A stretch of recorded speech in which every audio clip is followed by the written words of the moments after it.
Muy buenas, estamos en el Club de los Poetas Muertos y tenemos como gran protagonista a Milagros Tapia Montesinos, que nos va a hablar hoy de la conciencia fonológica. Hay que decir de Milagros que es licenciada en Educación por la Universidad Católica de Arequipa, en Perú, diplomada de especialización en psicopedagogía, Universidad Ricardo Palma, Perú, el máster en aprendizajes tempranos, máster en intervención educativa y psicológica, Universidad de Navarra, España, máster en asesoramiento educativo familiar por la Universidad Complutense de Madrid, certificación en dislexia en dislexia evolutiva por la Universidad de Valencia, doctorado en educación por la Universidad de Navarra, en España, premio extraordinario de doctorado otorgado por la Facultad de Educación y Psicología de la Universidad de Navarra por la estancia postdoctoral en la Universidad de Salamanca, España, y actualmente trabaja en un colegio en Lima y en la Universidad de Plura, en la que da la asignatura de problemas de aprendizaje. Su blog os lo recomiendo, es muy bueno y se llama De la evidencia al aula, wordpress.com, que ahora nos contará un poquito que nos podemos encontrar en él. Milagros, darte las gracias por acompañarnos en el día de hoy en este humilde programa. Pues nada, muchísimas gracias Antonio por la invitación y nada, es un gusto compartir este espacio contigo. Eh, Hablando ya de ti un poco para que la gente te conozca un poquito más, me gustaría preguntarte qué te llevó a querer ser doctora en educación. Bueno, en realidad pues no era un objetivo que tenía previsto, sino que luego de estudiar el máster en intervención educativa y psicológica en la Universidad de Navarra, me surge este interés por la investigación, por conocer pues más acerca de la educación y en concreto en conocer más acerca de la lectura. En ese momento, el que fue director de mi TFM fue precisamente Gerardo Aguado, quien también desde el inicio también como que me apoyaba para poder yo incursionar en este ámbito de la investigación.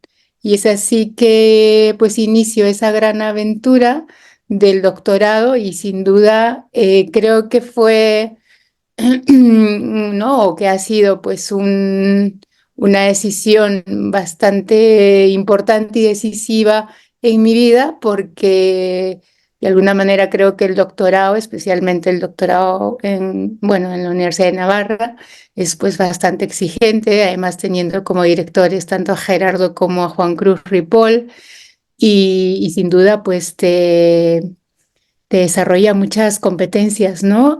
Especialmente de la investigación, de la indagación, de la reflexión, de la búsqueda de la verdad, de, del conocimiento en sí mismo. Y lo importante siempre desde la evidencia científica, por supuesto. Sí, sí, eso sí, sin duda, ¿no? Teniendo además a estos dos directores, pues esa era la propuesta. Era todo lo que pues se ponga o, digamos, lo que yo pueda escribir en ese momento en la tesis.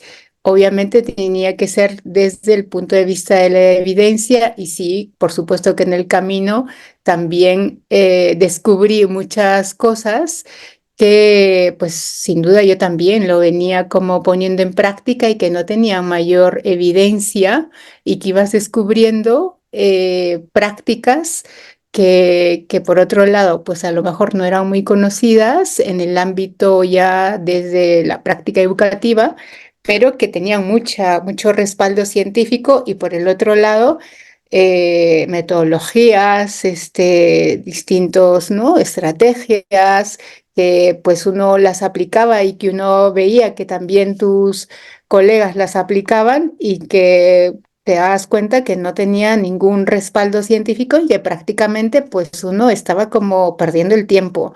Entonces es como esto te despierta pues mucho el interés por seguir investigando y por, digamos, de alguna manera aportar a la educación.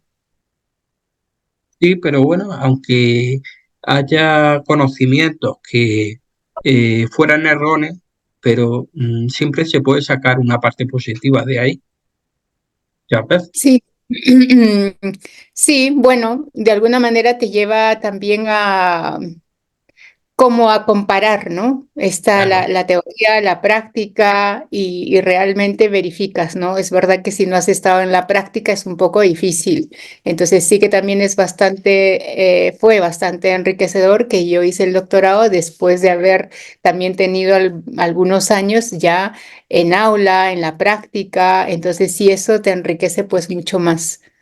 Ah, eh, luego mm, nació tu blog de la evidencia al aula, del cual recomiendo a la gente, pero exactamente cuándo nació. Bueno, el blog nació precisamente por este interés. O sea, una vez que termino el doctorado y que acabo con esa fase tan bonita, pues obviamente hay que continuar leyendo y continuar escribiendo, ¿no? Porque, vamos, la ciencia, el conocimiento es como bastante, pues el día a día, ¿no? Sobre educación se investiga mucho, sobre lectura se investiga mucho, y entonces ahí nace el interés de, primero, como un interés como propio de cómo yo, mm, digamos, buscar una forma de seguir leyendo, manteniéndome actualizada, pero también de seguir escribiendo, que también es otra habilidad importante en la que uno como transfiere, ¿no? Todo lo que tú vas leyendo y lo puedes como transferir, comunicar. Y es así que empiezo con ese fin, más bien como propio mío, ¿no? Pero de ahí poco a poco se fue como conociendo, ¿no? El blog se fue haciendo como más conocido y ahí me doy cuenta que de verdad que existe pues mucho interés por parte de todos los profesionales que están en el ámbito educativo por conocer más acerca de lo que los estudios que se hacen en educación, pero a la vez explicárselos de una forma muy accesible a todos los maestros, porque es verdad que los artículos que uno encuentra sobre educación, sobre lectura, en fin, sobre distintos ámbitos, está escrito en un lenguaje bastante académico. Y generalmente, claro, no está escrito para el profesorado, para un maestro de aula, ¿no? Está escrito para otros académicos. Hay muchos términos estadísticos y el profesor, el maestro del aula, es que no fue tampoco preparado para eso, ¿no? Para, digamos, distinguir esa rigurosidad de un artículo. Y es así que, pues ese fue también, ¿no? Convirtiéndose ya en uno de mis objetivos. ¿Cómo yo puedo trasladar este artículo en algo mucho más accesible a los maestros, al maestro de aula, al PT, al AL, que le pueda resultar útil? Y es así que voy como trasladando pues la teoría a la práctica y es por eso que de algún modo lo llamo al blog de la evidencia al aula, ¿no? En ese momento que fue, pues yo creo que el 2018 o algo así, se hablaba pero poco sobre la evidencia en la educación, ¿no? Sobre la educación respaldada por la evidencia, por la investigación. Sí recuerdo muchísimo, por supuesto, el blog de Juan Cruz y otros blogs que también hacían este tipo de divulgación. Y ahí es como que me resultó pues bastante interesante también y bastante útil y creo yo que ha ido como creciendo de una forma tampoco que no me lo esperaba. Sí, sí. La verdad es que sí te iba a decir que efectivamente iba a eso, precisamente. Eh, y entonces, concretamente, ¿qué nos podemos encontrar en el blog? Sí, bueno, en el blog, ¿qué nos podemos? Yo lo que intento poner son como eso, artículos, ¿no? De alguna manera que creo que puedan resultar interesantes para los maestros, para los logopedas, o en general para el ámbito, para todos los profesionales que están en la educación. En principio, mi foco de interés era artículos o relacionados con la lectura, pero también he ido como introduciendo, presentando otros temas, como por ejemplo, qué es la práctica basada en educación, qué es la educación basada en evidencias, pero principalmente está centrado en todo lo que es la lectura, el aprendizaje de la lectura, las dificultades, todas las habilidades que engloban la comprensión lectora. Entonces está más o menos por ahí focalizado. Eh, y bueno, mm, ¿de qué manera ha afectado la pandemia al lenguaje de los niños, en tu opinión?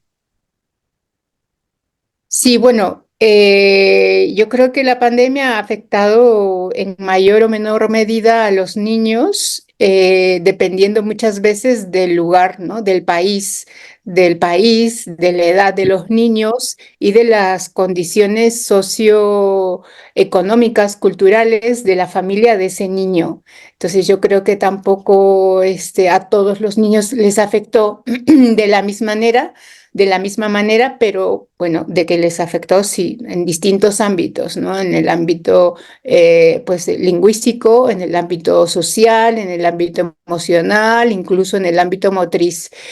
Entonces sí que te puedo decir que sí afectó especialmente a aquellos niños en los que estuvieron pues mucho tiempo haciendo clases no como virtuales o que estaban en contextos desfavorecidos o que en casa pues no tenían a los padres al lado que pudieran darle a ese niño, proporcionarle distintas formas para estimular su lenguaje oral. Sí se ha visto que ha habido un retraso en el lenguaje en los niños. También, pues, niños que a lo mejor pues estaban en primero de primaria y pasaron a esta educación virtual, pues probablemente también ha afectado la escritura de los niños, ¿no? Por ejemplo, y esto, como digo, depende mucho de en qué país estemos hablando, pero sí Claro. tenemos, ¿no? Datos de que sin duda sí ha afectado el lenguaje en el niño, ¿no? Sobre todo en los niños también en situaciones que, que tenían alguna condición especial, ¿no? Niños con ya que tenían, por ejemplo, una dislexia, niños que estaban dentro del espectro del autismo, pues a este tipo de niños sí que les afectó, pues es mucho más porque a lo mejor se interrumpieron los tratamientos que venían recibiendo o por distintos, ¿no? Situaciones que se tuvieron que interrumpir. Efectivamente. Y hablando concretamente eh, del tema que nos ocupa hoy, ¿nos podrías decir qué es la conciencia fonológica y la relación que tiene con el aprendizaje de la lectura? Sí, bueno, a ver, hay distintas, digamos, formas de explicar qué es la conciencia fonológica. Entonces, hay una definición como bastante común, ¿no? Que nos dice que la conciencia fonológica, pues, es ese conjunto de habilidades que te permiten identificar, o que te permiten hacer como operaciones con los sonidos que forman las palabras, ¿no?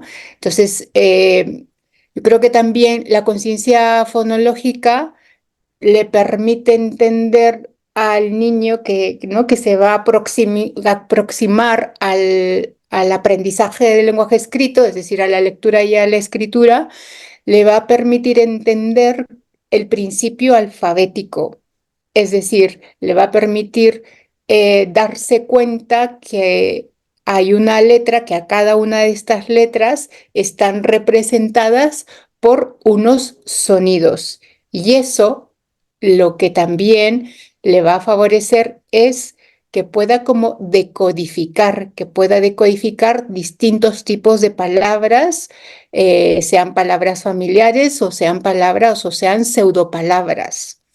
Entonces, diríamos que nosotros pues los hispanohablantes generalmente nos centramos en las sílabas y en los fonemas, pero por ejemplo, los angloparlantes, ¿no? Dan más bien como mucha importancia a los componentes de las sílabas, ¿no? Y bueno, además, también es verdad que la conciencia fonológica, aunque se habla mucho, ¿no? Felizmente ya en el ámbito educativo, en la práctica, en las aulas, sobre la conciencia fonológica, muchas veces yo veo que no está como bien entendida, ¿no? Entonces, se dice que se hacen pues conciencia fonológica, pero a veces no necesariamente. Entonces, ahí hay que tener claro realmente qué es la conciencia fonológica y lo que decía, ¿no? Es esas habilidades que te permiten identificar operaciones, hacer operaciones con estos sonidos, ¿no? Sonidos que forman las palabras. Y, y estas, digamos, la conciencia fonológica además es como parte de un conjunto de habilidades que te permiten procesar el habla. Y estas habilidades reciben el nombre de habilidades fonológicas. Y estas habilidades fonológicas, pues, por ejemplo, ¿qué habilidades fonológicas pues, podemos encontrar? Pues, por ejemplo, la memoria fonológica, la memoria de trabajo verbal, la conciencia léxica, la velocidad de denominación o la recuperación léxica, ¿no? Entonces sí que es un predictor importante del aprendizaje de la lectura, aunque también pues hay estudios ahora que nos dicen que no, o sea, también es verdad que, pues si bien es cierto, la conciencia fonológica es importante para el aprendizaje de la lectura, sobre todo en aquellos niños que están en riesgo de tener una dificultad en este aprendizaje. Porque por otro lado, también te puedes encontrar niños que no se les ha enseñado explícitamente tareas de conciencia fonológica y aprenden a leer.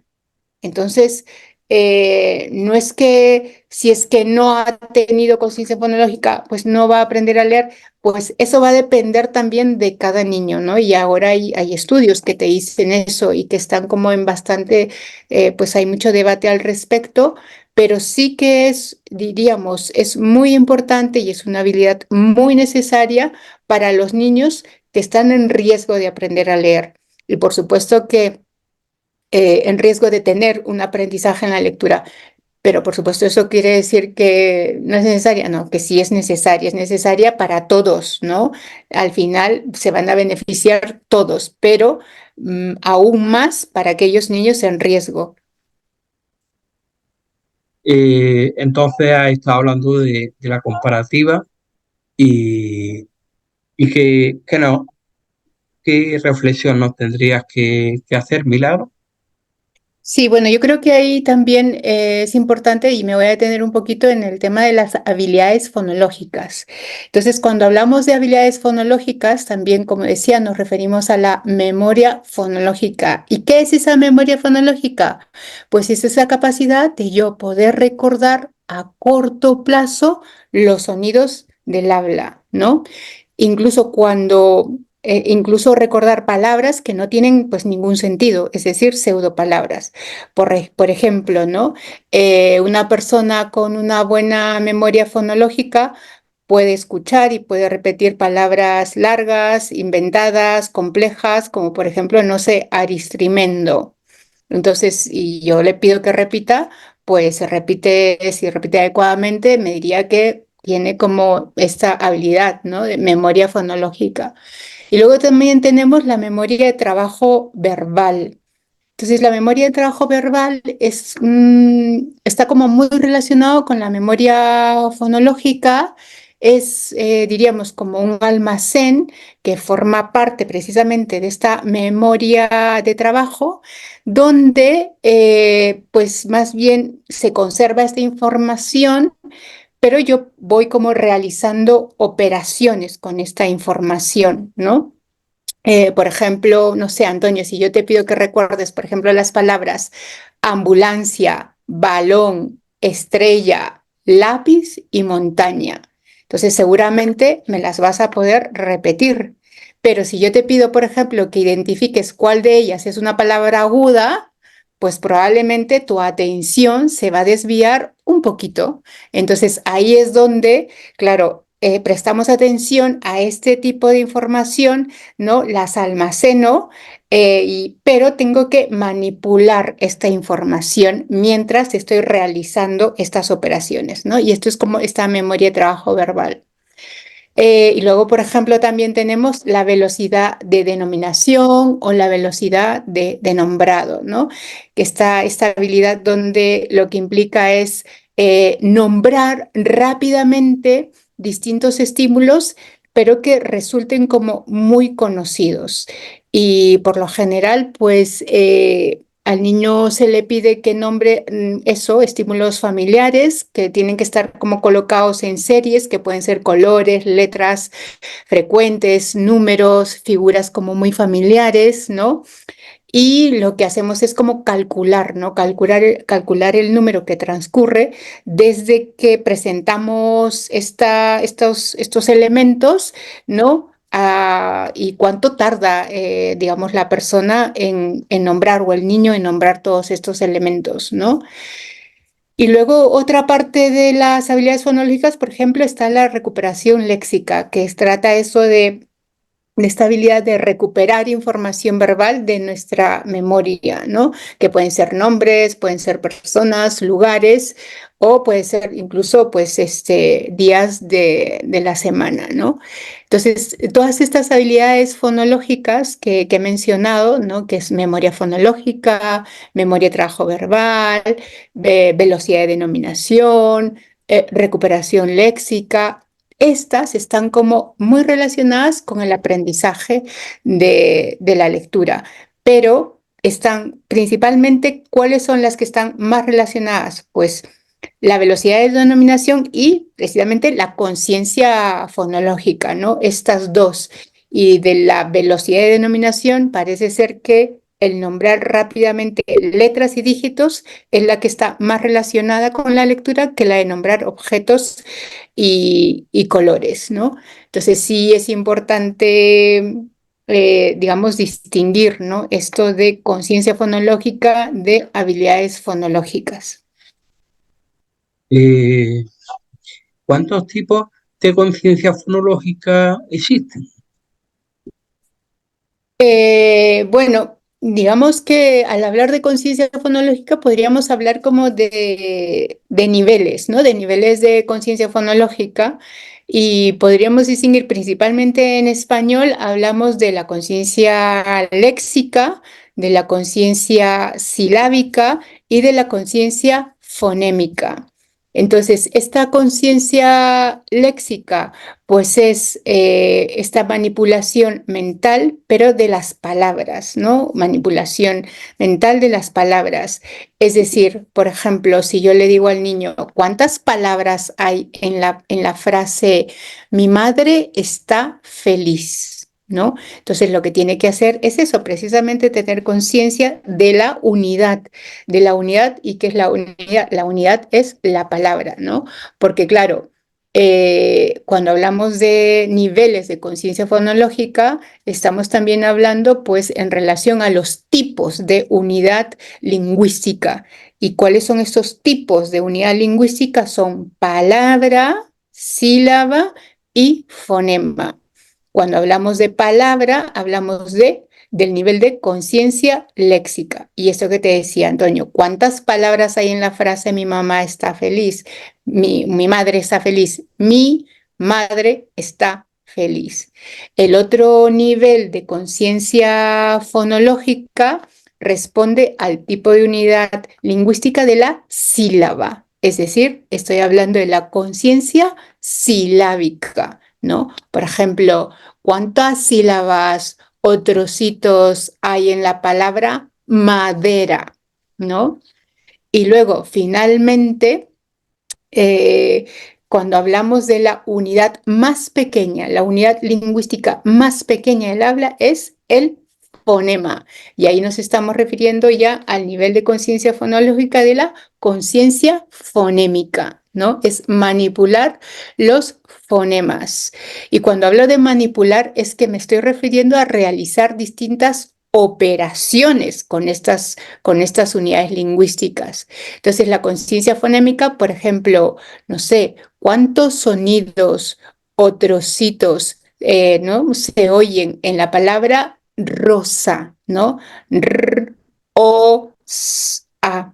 Entonces, hay distintos niveles y que va a depender a digamos, a los distintos tipos de unidad lingüística, que son palabra, sílaba, fonema.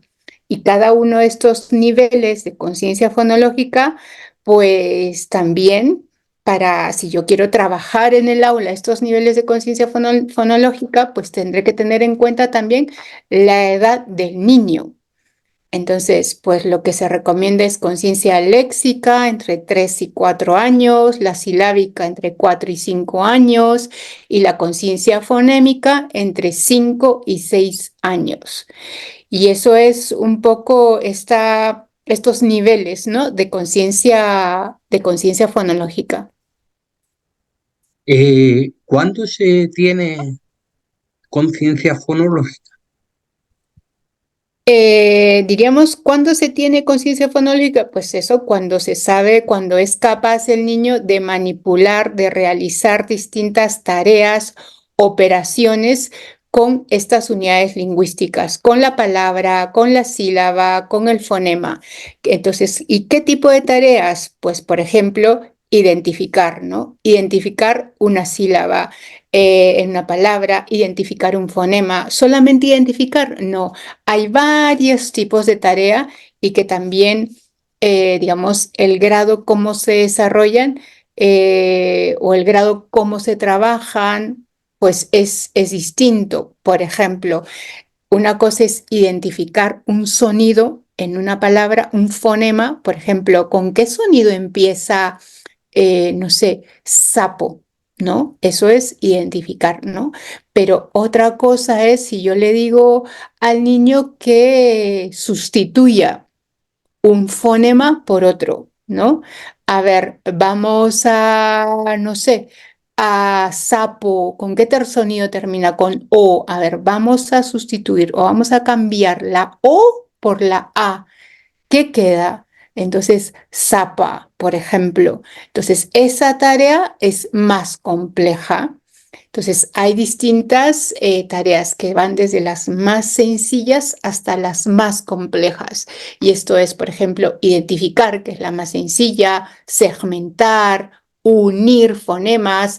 Digo fonemas como puedo decir sílabas, como puedo Ya. decir palabras, dependiendo del tipo de unidad lingüística que esté trabajando. Añadir, ¿no? Por ejemplo, a ver, a la palabra lente. Vamos a añadirle ja. ¿Qué me queda? Lenteja. Entonces ahí estoy, ¿qué cosa trabajando? Conciencia silábica, porque estoy trabajando con la unidad lingüística que es la sílaba. Añadir, omitir también, cuando yo le digo que quite una sílaba, ¿no? Por ejemplo, una sílaba, una palabra o un fonema. Por ejemplo, caracol. A ver, vamos a quitarle la última sílaba o el último trocito.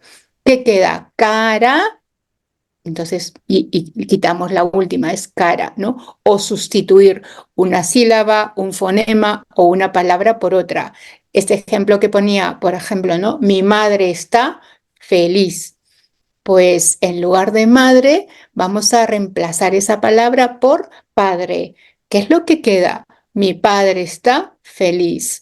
Pues en lugar de feliz, pondremos triste. Entonces ahí estamos haciendo esto que hemos definido, ¿no? Manipular las distintas unidades lingüísticas del habla, que son palabra, sílaba o fonema. Claro. Y, y bueno, mm, ¿cómo se mide la conciencia fonológica? Bueno, hay distintas, pues realizando estas mismas tareas, ¿no? Que te mencionaba, va a depender mucho de la edad del niño, ¿no? Por ejemplo, a un niño pues que está, no sé, en primero infantil o que tenga entre 3 4 años, pues a él no le voy a pedir que realice una tarea de sustitución de fonemas, ¿no? Porque la conciencia fonémica está, digamos, como es el fonema es una unidad como muy abstracta, pues es más recomendable realizarla en niños de 5 o 6 años, de tercera infantil. Entonces, con lo cual va a depender mucho de la edad en la que se encuentre el niño, pero básicamente es ejecutando este tipo de tareas, ¿no? Este tipo de tareas que te digo que es identificar, segmentar, unir, añadir, omitir, sustituir y cambiar el orden. Y dependerá, como digo, en qué edad esté el niño, ¿no? En qué curso esté el niño. Entonces, si está pues no sé, en tercero infantil, 5 o 6 años, pues pediré o evaluaré esta conciencia fonémica, si está en 4, si tiene 4 o 5 años, ¿no? Es conciencia silábica y así. Y también es importante tener en cuenta la posición de esta unidad lingüística, es decir, la posición de la palabra, de la sílaba o del fonema. ¿Por qué? Porque no es lo mismo pedirle a un niño, por ejemplo, que, no sé, por ejemplo, omita un sonido al inicio de la palabra, que yo le pida que omita un sonido que está en el medio, que Claro, requiere, claro, que es como más complejo, ¿no? Entonces, no es lo mismo decirle, a ver, yo te voy a decir la palabra sol. Entonces, a ver, quítale, ¿no? Porque si estamos trabajando con el tipo de tarea de omitir, quítale el sonido inicial, el sonido con el cual inicia. Entonces, ¿qué me va a quedar? Ol, ya. Quitan el sonido final, ¿qué me queda? So. Pero esto es más complejo si yo le digo, ¿y qué pasa si yo le quito el sonido del medio? Pues esto es más complejo para el niño a nivel cognitivo, a nivel de esta tarea, que es esta habilidad que hemos mencionado al inicio, ¿no? Que requiere de una memoria de trabajo, pues que ponga en juego, ¿no? Entonces va a depender de la, digamos, de la edad del niño, del momento en el que esté trabajando, pero básicamente va a estar en función del tipo de tareas que he mencionado, ¿no? Que es una forma de evaluar, con lo cual ahí hay que tener cuidado. O sea, es decir, ¿no? Vuelvo a lo mismo. O sea, un niño de 3 años no lo puedo evaluar, no puedo evaluar su conciencia fonológica pidiéndole que sustituya, por ejemplo, fonemas que se encuentran en el medio de una palabra, porque esto puede ser como lo más complejo y puede ser para los niños, pues que ya están en una aproximación formal de la lectura y de la escritura, que son los niños entre 5 y 6 años, ¿no? Y que además con ellos sí que conviene trabajar de manera paralela conciencia fonémica y el principio alfabético, es decir, a medida que yo estoy realizando tareas de conciencia fonémica, también voy a ir presentándole las letras. Entonces, y aunque eso no es conciencia fonémica, pero es principio alfabético, pero sí puedo trabajarlas de manera conjunta porque se ha visto que va a ser mucho, que va a ser más eficaz. No pasa eso cuando yo trabajo conciencia silábica. digamos, cuando hablamos de conciencia silábica o conciencia léxica, es que todo es a nivel oral. A veces yo me encuentro con, ¿no? con maestras o, bueno, que están, me dicen, sí, estamos trabajando, no sé, conciencia silábica y les presentan como tarjetas con las sílabas, ¿no? Por ejemplo, sa escrita o lo, pues eso no es conciencia silábica, ¿no? Conciencia silábica es todo a nivel oral, a nivel auditivo. Y otra cosa es que cuando se trabaje conciencia fonémica, que es cuando ya los niños están iniciándose de una manera formal o aproximándose a la lectura y a la escritura, pues ahí sí que conviene trabajar el principio alfabético, es decir, presentarles las letras, porque va a favorecer este aprendizaje de la conciencia fonémica. ¿Cómo crees que debería desarrollarse la conciencia fonológica? Pues, a ver, yo creo que la conciencia fonológica requiere primero Un requiere trabajo ser. previo. Sí, sí, requiere ser sistemático, ¿no? Eso quiere decir, porque a ver, yo creo que todos los que nos están escuchando ahora mismo seguramente pues dirán, no, además cuando yo he ido a varios colegios, pues sí, ¿no? Me dicen, no, sí trabajamos la conciencia fonológica. Y probablemente sí lo hagan, ¿no? Porque como hemos dicho, la conciencia fonológica facilita la asociación entre grafema-fonema, evita que cometa errores propios, por ejemplo, en la vía fonológica. En general favorece el aprendizaje de la lectura. Eh, pero muchas veces lo hacemos, pero no lo hacemos de una manera sistemática. Entonces, si yo, pues, me pedirían eso, que cómo tendría que ser de una manera sistemática. ¿Y qué implica hacerlo de una manera sistemática?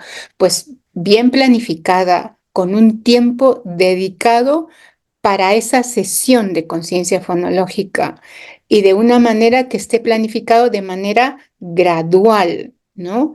Es decir, pues no sé, si estoy, como digo, con niños de 4 o 5 años, pues voy a trabajar conciencia silábica, pero también a lo mejor pues también trabajaré lo previo que es conciencia léxica. Entonces, pero de una manera sistemática, es decir, hacerlo de una manera gradual. Primero empezaré con identificar sílabas, luego segmentando, luego uniendo, luego trabajaré con el que manipule al inicio, esta unidad lingüística al inicio, al final, y luego las que están en el medio. Entonces sí que tiene que ser como bastante, diría yo, sistemático, porque nos va a permitir de esta manera como lograr resultados más eficaces, ¿no? Porque no es lo mismo cuando, claro, cuando yo digo, sí, sí lo hago, pero lo hago, no, ya me toca, no sé, es hora de realizar, ¿no? Conciencia fonológica y no tengo un programa determinado. Entonces, y también, pues tiene que ser también muy lúdico, ¿no?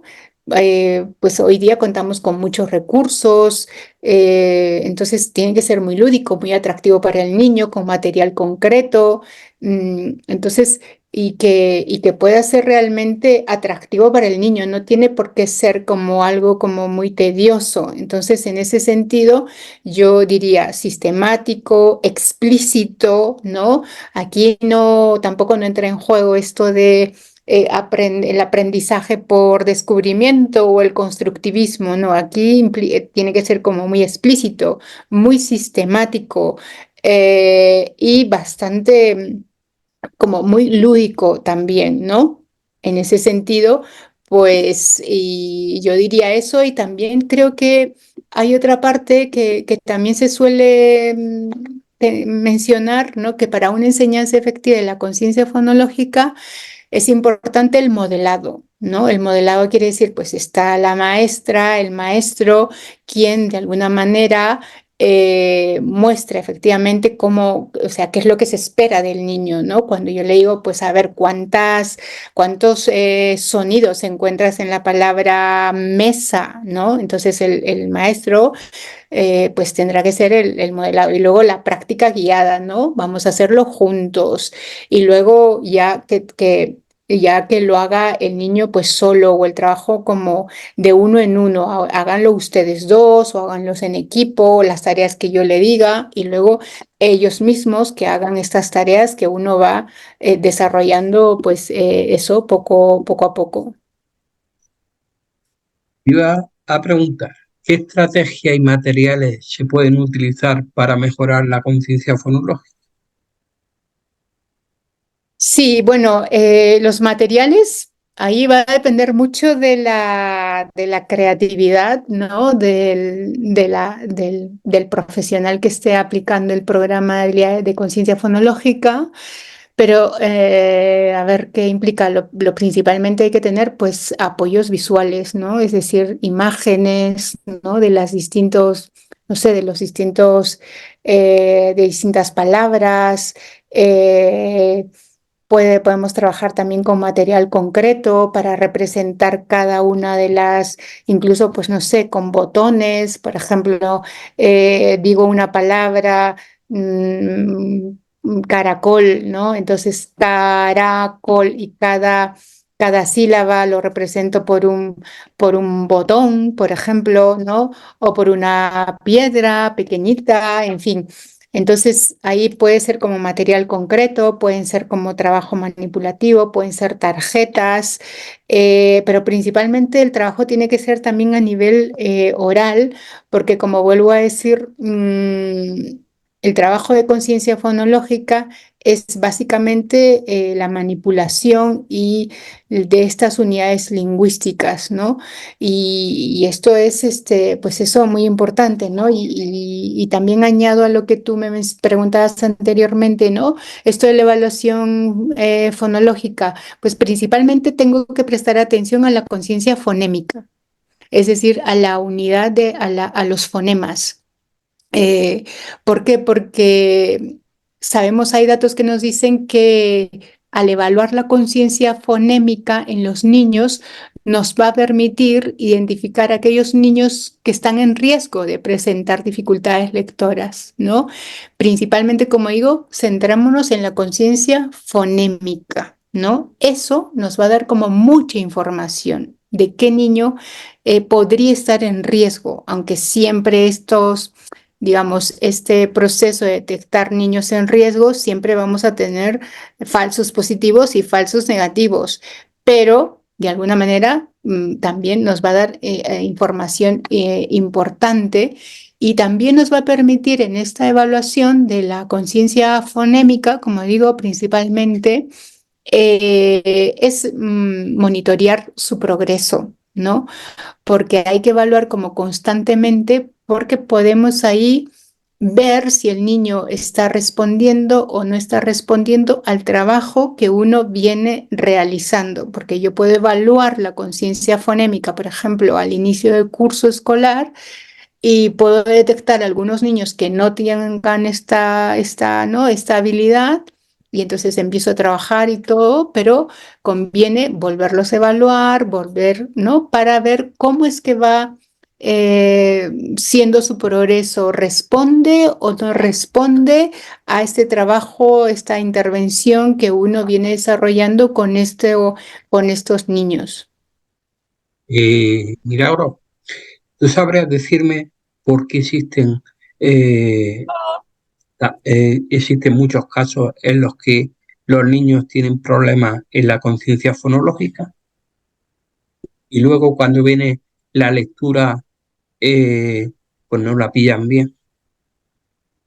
Claro, bueno, en realidad los niños que tienen dificultades en realidad en las habilidades fonológicas, ¿no? No solamente en la conciencia fonológica, en las habilidades fonológicas, como decía, ¿no? Al inicio, como decíamos al inicio, es decir, en la memoria fonológica, en la conciencia fonológica también, en la memoria de trabajo verbal, en la velocidad de denominación o en la recuperación léxica.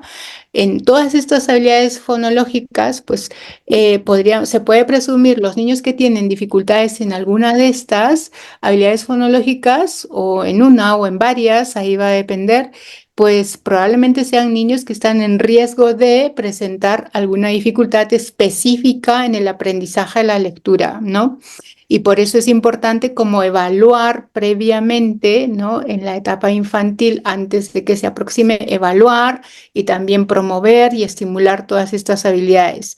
Entonces, si vemos que desde el inicio, a pesar de que se le ha enseñado al niño de forma sistemática y explícita todas estas habilidades fonológicas y en concreto la conciencia fonológica, y vemos que no logra y que tiene dificultades y que luego cuando iniciamos ya el aprendizaje formal de la lectura y que ya implica este principio alfabético de que puede establecer la relación entre la letra y el sonido y vemos que aún le cuesta mucho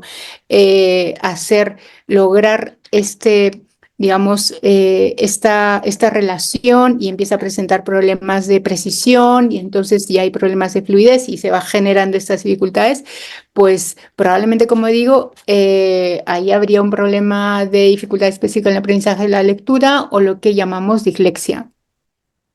efectivamente. Y otra cosilla que te quería preguntar, eh, por ejemplo, los ejercicios en los que muchas veces eh, se ponen, eh, se ponen sobre todo palabras erróneas. mm, en ese caso, con niños con dislexia no serían ejercicios los más apropiados para ellos, ¿no? Efectivamente, pues esta es una práctica que no sabemos muy bien de dónde ha salido, pero que se suele hacer mucho en las aulas, ¿no? En las aulas e incluso en los gabinetes, ya te digo, que sí, se le expone al niño a un modelo erróneo, ¿no? Con el fin de, con la buena intención, claro, pero con el fin de que detecte el niño cuál está escrito de manera incorrecta. Por ejemplo, ¿no? Digamos, no sé, se me ocurre la palabra volcán. Entonces le presento la palabra volcán con B o con V, ¿no?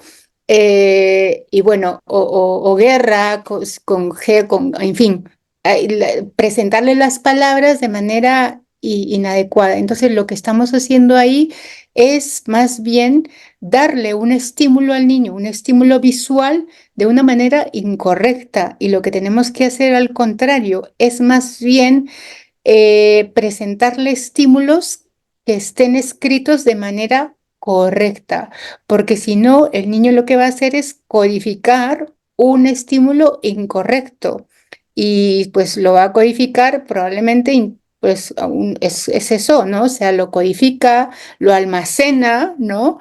Y cuando lo evoque, pues a lo mejor lo va a evocar de manera incorrecta. Entonces, en lugar de favorecer un aprendizaje adecuado, lo que estamos más bien haciendo, pues yo diría, es una medida no recomendable. Entonces, evitemos presentarle estímulos que estén mal escritos, ¿no? Al niño, ya sea en palabras, ¿no? A nivel de ortografía, incluso a nivel de conciencia, si se trabaja ya, por ejemplo, conciencia léxica, ¿no?